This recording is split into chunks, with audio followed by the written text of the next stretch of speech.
Welcome to the Banker Lamp. Please enjoy the video. You begin by verifying the Li-ion chemistry and rated voltage, because charging the wrong type damages cells.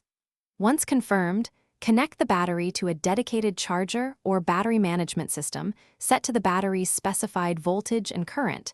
This prevents overcharge and overheating. Make sure terminals are clean and polarity is correct. A reversed connection will cause failure. If the pack is below storage level, use a trickle or precharge mode first to gently bring voltage into normal charging range before applying full charge current.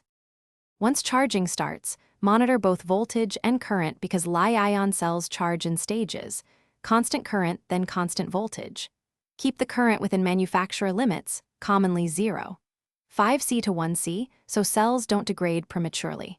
Use a thermometer or sensor to ensure pack temperature stays between 10 degrees and 45 degrees C. Excessive heat shortens life and risks thermal runaway. Also watch for the current tapering as the charger hits CV. When current drops to the BM, you complete charging when voltage is steady at the specified max and the charge current has tapered to the cutoff. The BMS or charger will indicate done. Once finished, disconnect and let the pack rest to equalize cell voltages. For multi-cell packs, run a balance cycle if needed to prevent drift. If you see swelling, persistent heating, or the battery refuses to accept charge, stop immediately, disconnect, isolate the pack in a safe place, and arrange professional inspection or proper recycling to avoid hazards.